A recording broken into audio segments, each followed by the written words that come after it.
Hello बच्चों, आज की क्लास में हम स्टार्ट करने वाले हैं क्लास 11th अकाउंटेंसी का फर्स्ट चैप्टर जिसका नाम है इंट्रोडक्शन टू अकाउंटिंग। जैसा कि चैप्टर के नाम से ही पता चल रहा है, introduction to accounting chapter number 1 के अंदर हम पूरे अकाउंट्स की इंट्रोडक्शन पढ़ने वाले हैं।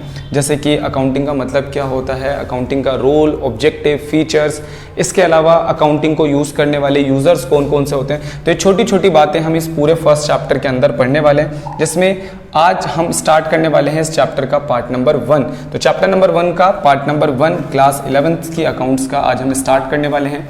और पार्ट नंबर 1 में दो छोटे छोटे टॉपिक्स हम पढ़ने वाले हैं। सबसे पहले meaning and definition of accounting पढ़ेंगे और दूसरे नंबर पे हम पढ़ेंगे फीचर्स या फिर characteristics.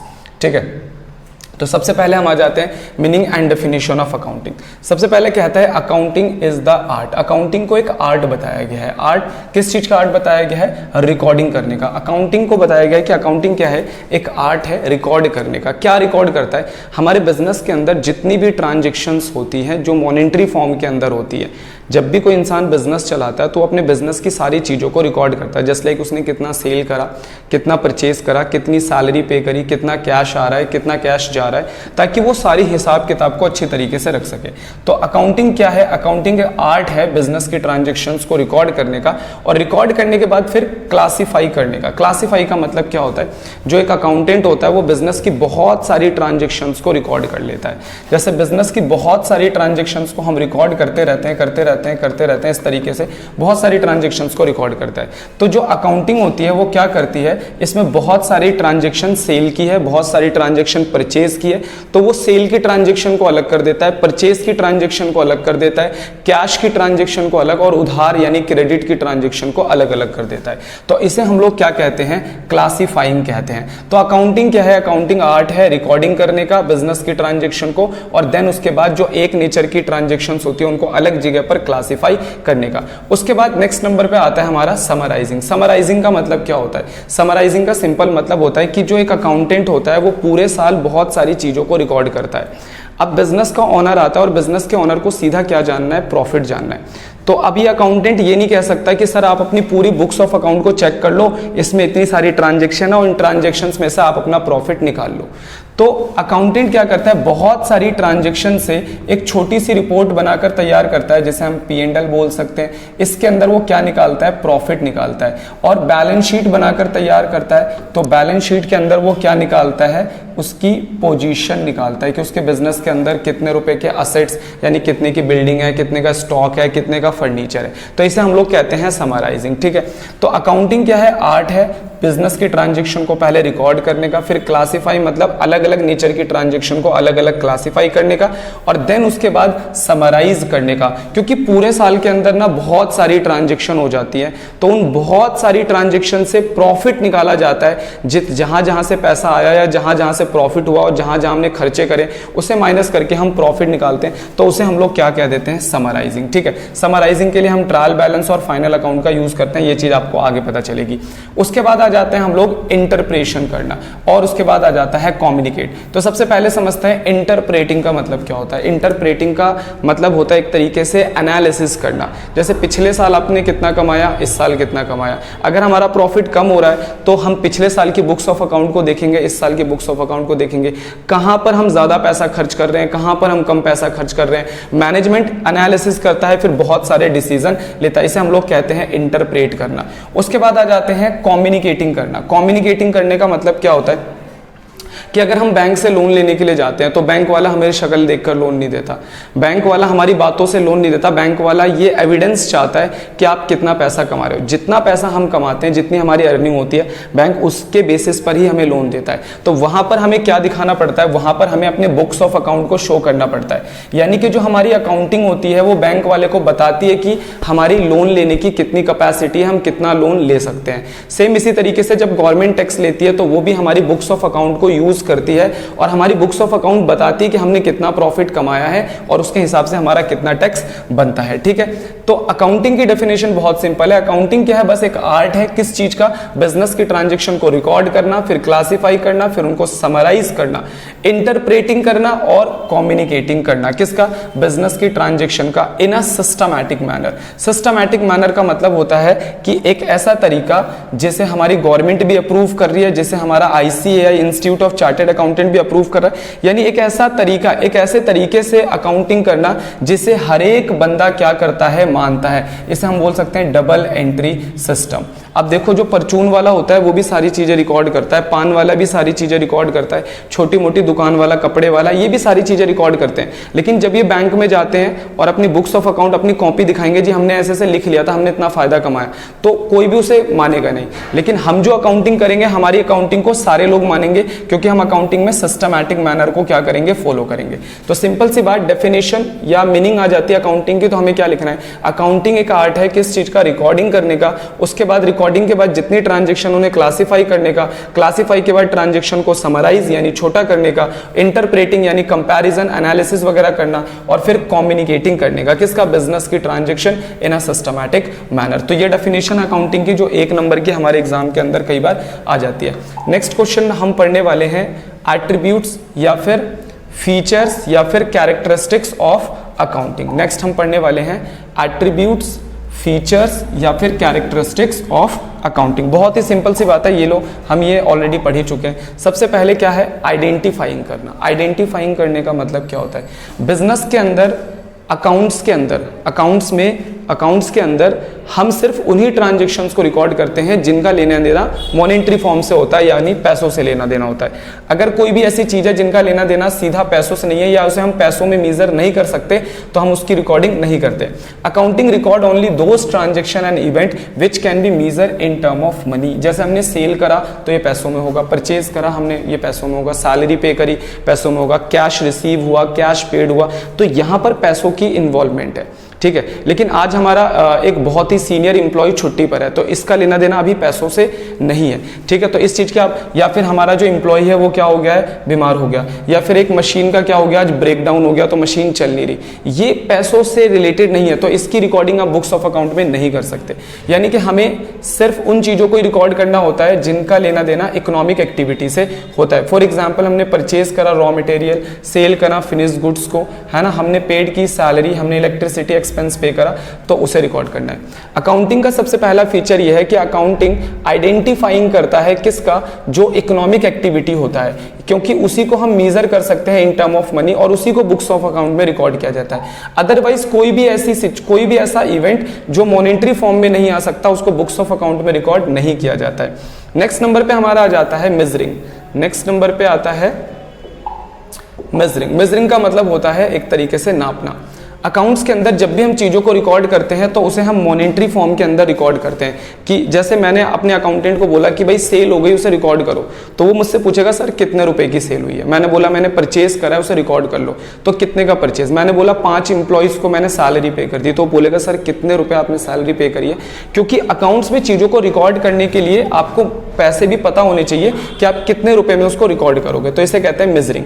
Financial transaction and event measure in term of money, ठीक है। हम उन्हीं ट्रांजेक्शन्स को रिकॉर्ड करते हैं जिनको हम पैसों में मेजर कर सकते हैं। An event which can not be measure in term of money, कोई भी ऐसी इवेंट जो पैसों में नहीं नापी जा सकती, not recorded in the books of account. For example, quality of management, हमारा मैनेजमेंट बहुत बढ़िया है, तो इस चीज की रिकॉर्डिंग थोड़ी हो सकती है। टीम और appointed a manager are not recorded in the books of account. आज हमारे बिजनेस के अंदर हमने पुराने मैनेजर को हटा दिया, एक नया मैनेजर हमारे बिजनेस के अंदर अपॉइंट हुआ है, तो इसकी रिकॉर्डिंग नहीं होगी क्योंकि इसका पैसों से लेना देना नहीं है। मतलब इसको हम कैसे रिकॉर्ड करेंगे, ठीक है। लेकिन हम सेल करते हैं, परचेज करते हैं, तो वो तो मॉनेटरी फॉर्म में होता है, तो उसको हम रिकॉर्ड कर सकते हैं। 2 बातें बता दी। अकाउंटिंग का पहला फीचर होता है आइडेंटिफाइंग करना और दूसरा होता है मेजरिंग करना। तो 2 बातें आपको समझ में आ गई होगी। तीसरे नंबर पे आता है रिकॉर्डिंग करना। अकाउंट्स में हम सारी ट्रांजेक्शन्स को रिकॉर्ड कर लेते हैं। आप किसी शॉप पर भी जाते हो या शोरूम में जाते हो या मॉल वगैरह में जाते हो, हम कोई भी सामान खरीदते हो, तुमने देखा होगा एक बंदा कंप्यूटर लेके बैठा रहता है और वो क्या करता है, चीज़ों को स्कैन कर लेता है, उसका बारकोड स्कैन, यानी कि वो रिकॉर्डिंग कर लेता है, ठीक है। अकाउंट्स के अंदर बेसिकली यहीं से पहला काम स्टार्ट होता है अकाउंट्स का। अकाउंटिंग में रिकॉर्डिंग का काम किया जाता है, यानी कि अकाउंट्स क्या करता है, सारी ट्रांजैक्शन को रिकॉर्ड कर लेता है, जो किस नेचर की होती हैं, फाइनेंशियल नेचर की होती है, यानी कि जो पैसों से जुड़ी होती है। और अकाउंट्स के अंदर हम चीज़ों को रिकॉर्ड करने के लिए जर्नल का यूज़ करते हैं या फिर ओरिजिनल एंट्री का यूज़ करते हैं। इसके ऊपर पूरा चैप्टर है, अभी हम आगे पढ़ने वाले भी। रिकॉर्डिंग करने के बाद हम क्या कर देते हैं, क्लासिफाई कर देते हैं। जैसे कि एक बिजनेस के अंदर बहुत सारी ट्रांजैक्शन होती है, बहुत सारी ट्रांजेक्शन, पूरे दिन में हमने कई बार सेल करा, कई बार परचेज करा, कई इंप्लॉइज को हमने सैलरी पे करी, कई बार कैश आया और गया। तो हम क्या करते हैं, कैश वाली ट्रांजेक्शन को अलग कर लेते हैं, सेल वाली ट्रांजेक्शन अलग करते हैं, परचेज वाली ट्रांजेक्शन अलग कर लेते हैं। इससे फायदा क्या होता है कि अगर हमें सेल के बारे में जानना है तो हमें पूरा सारी एंट्री पढ़ने की जरूरत नहीं है, हमें सिर्फ सेल वाले अकाउंट पे जाना है, हमें सेल की सारी डिटेल पता चल जाएगी। आगे हमारे को परचेज की नॉलेज चाहिए तो हमें पूरी एंट्रीज पढ़ने की जरूरत नहीं है, बल्कि हम परचेज अकाउंट पे जाएंगे, वहां पे सारे परचेज की एंट्रियां हमारे को मिल जाएंगी। तो क्लासिफाइंग का मतलब क्या होता है, one nature eight one place, यानी कि एक नेचर की ट्रांजेक्शन को एक प्लेस पर क्या कर देना, ग्रुपिंग कर देना ही क्या कहलाता है, क्लासिफाइंग कहलाता है। क्लासिफाइंग के लिए हम लोग लेजर अकाउंट्स का इस्तेमाल करते हैं, इसके ऊपर भी पूरा एक चैप्टर हम लोग पढ़ने वाले हैं। बच्चों नेक्स्ट नंबर पे है हमारा समराइजिंग। अब समराइजिंग का मतलब क्या होता है, रिकॉर्डिंग करके हमने सारी ट्रांजेक्शन को रिकॉर्ड कर दी और उसके बाद क्लासिफाइंग करके हमने एक नेचर की ट्रांजेक्शन को अलग अलग जगह पर पहुंचा दिया। लेकिन एक साल के अंदर बहुत सारी ट्रांजेक्शन हो गई और हमें पता लगाना है कि कितने का प्रॉफिट हुआ, तो हम कैसे निकालेंगे, हम क्या सारे अकाउंट्स को पढ़ते रहेंगे, ऐसा तो बहुत टफ हो जाएगा भाई। ऑनर को सीधा प्रॉफिट चाहिए, तो जो हमारा अकाउंटेंट होता है वो क्या करता है, सारी चीज़ों की समराइजिंग करता है, बिल्कुल उसी तरीके से जैसे लिटरेचर में बहुत बड़ा चैप्टर है। तो हम क्या करते हैं, एग्जाम में जाने से पहले उसकी समरी पढ़ लेते हैं, उसके मेन पॉइंट्स पढ़ लेते हैं। सेम इसी तरीके से अकाउंट्स में भी होता है, बहुत सारे अकाउंट्स की मदद से एक छोटा सा रिपोर्ट बनाया जाता है जिसमें टोटल खर्चा, टोटल इनकम और हमारा प्रॉफिट लिखा हुआ होता है, या हमारे बिजनेस की सिचुएशन लिखी होती है, कितने रुपए का बिल्डिंग, कितने रुपए का प्लांट, कितने रुपए की मशीनरी, कितने रुपए का स्टॉक। इसे हम लोग कहते हैं समराइजिंग। समराइजिंग का ही यूज करता है, बैंक वाले के पास जाओगे तो बैंक वाला आपके सारे अकाउंट चेक नहीं करेगा, वो आपकी सिर्फ समराइजिंग चेक करेगा। सरकार को टैक्स भरते हैं तो सरकार भी समराइजिंग सिर्फ चेक करती है, यानी फाइनल अकाउंट वगैरह चेक करती है। ऑनर भी सिर्फ समराइजिंग ही चेक करता है, ठीक है। Presenting the classified data in a manner which is understandable and useful. कह रहा है कि जो क्लासिफाइड डाटा है, जो बहुत सारे अकाउंट बनाए हैं, उसको इस तरीके से प्रेजेंट करना, यानी इस तरीके से समराइज करना कि वो अंडरस्टैंडेबल बन जाए और सारे लोगों के लिए यूजफुल हो जाए, ठीक है। Internal as well as external. Internal user और एक्सटर्नल यूजर क्या होते हैं, बस मैं आपको आगे बताऊंगा, बस अभी इतना याद रखना है कि हमें इस तरीके से डाटा को क्लासिफाई करना होता है ताकि इंटरनल और एक्सटर्नल यूजर्स दोनों उसको आसानी से समझ सके। इंटरनल जैसे इसमें हम ऑनर बोल सकते हैं, एक्सटर्नल जो हमारे बिजनेस के बाहर के लोग होते हैं, जैसे गवर्नमेंट हो गई, बैंक हो गई, वो भी तो हमारे बुक्स ऑफ अकाउंट को यूज करती है। For the purpose of summarizing we prepare trial balance. इतना याद रखना, समराइजिंग के लिए हम trial balance, trading account, profit and loss account और इसके अलावा हम लोग यूज करते हैं बैलेंस शीट को, जो अभी आगे लिखी हुई है।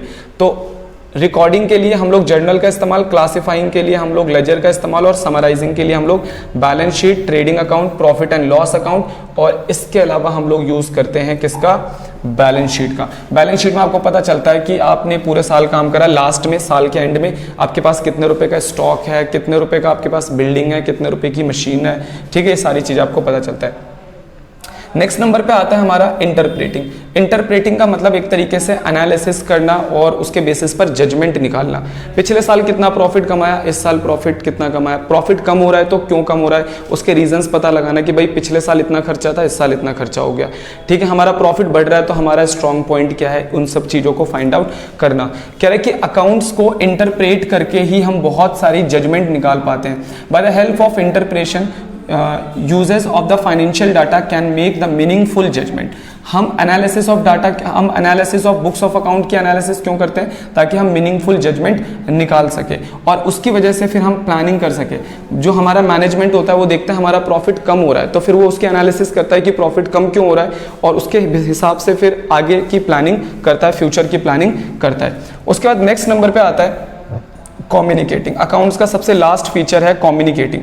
तो कम्युनिकेटिंग का मतलब एक तरीके से बोल सकते हैं, कम्युनिकेटिंग मतलब सूचना देना या फिर बताना, हम ये बोल सकते हैं कम्युनिकेटिंग का मतलब। अब ये कम्युनिकेटिंग का मतलब क्या, जैसे अपन बैंक में लोन लेने के लिए जाएंगे तो बैंक में लोन लेने के लिए जा रहे हैं तो बैंक वाला हमारी शक्ल देख के लोन नहीं देता। सबसे पहली बात, बैंक में अगर आपको लोन लेना है तो आपको शो करना पड़ेगा आपके बुक्स ऑफ अकाउंट। आप 5 लाख का लोन ले रहे हो, 6 लाख का लोन ले रहे हो, तो आपको दिखाना पड़ेगा कि मैं इतना पैसा कमाता हूं कि मैं इस लोन को पे कर सकता हूं, साथ में इसका इंटरेस्ट भी पे कर सकता हूं। आपको शो करना पड़ेगा बैंक के अंदर, और ये शो करने के लिए आपके पास एविडेंस होते हैं आपके बुक्स ऑफ अकाउंट, यानी आपकी अकाउंटिंग, आपके बिजनेस की अकाउंटिंग, ठीक है। इसी तरीके से जब हम सरकार को टैक्स देते हैं तो सरकार टैक्स लेने से पहले सरकार ये देखती है कि इस बंदे का टैक्स कितना बना, और ये चीज कैसे पता चलेगा? आपकी बुक्स ऑफ अकाउंट यानी आपकी अकाउंटिंग से। तो हमारी जो अकाउंटिंग होती है वो कम्युनिकेट करने का काम करती है हमारे बिहाफ पर। बैंक को बताती है कि हाँ इसको इतना लोन दे दो, ये बंदा दे देगा, इतना प्रॉफिट कमा रहा है। सरकार को बताती है इस बंदे से इतना टैक्स ले लो। It means communicating the financial data to its users. ठीक है, accounting information must be provided at the time and presented the user so that appropriate decision. Communicating करने का पर्पस क्या है? अप्रोप्रिएट डिसीजन हर बंदा ले सके, है ना। कैसे? राइट टाइम पर सही डिसीजन लेने के लिए बुक्स ऑफ अकाउंट कम्युनिकेटिंग का भी काम करती है। जैसे बैंक वाले को लोन देना है तो बैंक वाले को डिसीजन लेना है कि मैं इस इंसान को लोन दूं या ना दूं, तो उसकी बुक्स ऑफ अकाउंट से ही बात पता चलेगी कि हमें इसको लोन देना चाहिए कि नहीं। अगर कोई इंसान लगातार कई सालों से लॉस में है तो बैंक उसे लोन देने से डरेगा या उसे लोन नहीं देगा। ठीक है, तो बुक्स ऑफ अकाउंट देखकर ही पता चलता है कि किसी बंदे की क्या सिचुएशन चल रही है। तो आज की क्लास में हमने दो चीजें यहाँ पर कवर कर ली है। सबसे पहले मीनिंग ऑफ अकाउंटिंग कवर करी और दूसरा हमने कवर करा है फीचर्स ऑफ अकाउंटिंग। तो बच्चों आज की क्लास में इतना ही। अगली क्लास के अंदर हम एक और नया टॉपिक स्टार्ट करेंगे।